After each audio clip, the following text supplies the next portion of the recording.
Vote নেই তা জেনেও আওয়ামী লীগ ছোট ছোট দল নিয়ে ১৪ দলীয় জোট করেছে। বড় দলকে যেমন সম্মান করতে হবে তেমনি ছোট দলগুলোকে কেয়ার করতে হবে। জোটে আর শরিক বাড়ানো হবে না জানিয়ে ১৪ দলের নেতারা জানান, নির্বাচনে আওয়ামী লীগের নেতারা স্বতন্ত্র প্রার্থী হওয়ায় জাতীয় নির্বাচনে ভোটের মাঠে প্রভাব পড়েছে। ভবিষ্যতে এ ধরনের ঘটনার পুনরাবৃত্তি চান না জানিয়ে তারা বলেন, এত কিছুর পরেও ১৪ দল ঐক্যবদ্ধ, একসঙ্গে থেকে দেশি বিদেশি ষড়যন্ত্র মোকাবেলা করা হবে। জাতীয় নির্বাচনের পর বৃহস্পতিবার সন্ধ্যায় গণভবনে বসে ১৪ দলের বৈঠক। প্রায় ৩.৫ ঘন্টা বৈঠক শেষে এ নিয়ে কথা বলেন শরিকরা।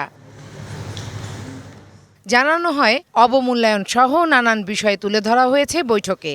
আওয়ামী লীগের সাথে মিলে একসঙ্গে ১৪ দলের নির্বাচন করবো, আবার গিয়ে অপোজিশন করবো, এটা একটা দ্বিচারিতা বলেই আমরা মনে করেছি। আওয়ামী লীগ আমাদের নৌকার বিরুদ্ধে দাঁড়িয়ে লড়াই করলো এবং আমাদের বলছেন যে আমাদের ভোট নেই, কিন্তু দেখা গেল যে আমাদের ফজলে হোসেন বাদশা আওয়ামী লীগ বাদ দিয়ে যে ভোট পেয়েছেন সেই ভোটের পরিমাণ অনেক বেশি। আমরা ছোট সব আপনার সম্মান করতে হবে। আর কোন দল বড় কোন দল ছোট আর আপনাদের ভোট আছে কিনা নাই এগুলো অপ্রাসঙ্গিকতা।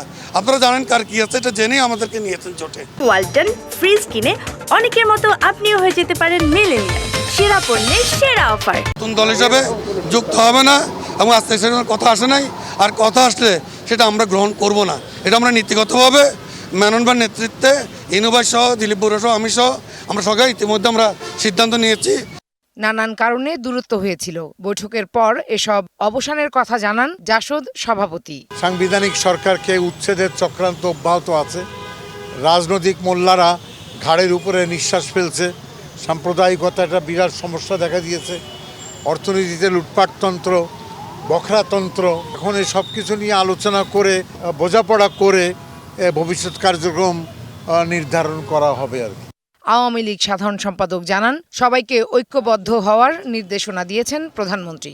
১৪ দলকেও আরো শক্তিশালী করতে, সাম্প্রদায়িকতা, জঙ্গিবাদ এর বিরুদ্ধে মুক্তিযুদ্ধের চেতন, অসাম্প্রদায়িক মানবতাবাদ এর পক্ষে ১৪ দলকে আরো সুসংগঠিত করা, তার আগে তাদের নিজেদের দলকে সংগঠিত করার মাননীয় প্রধানমন্ত্রী নির্দেশ দিয়েছে।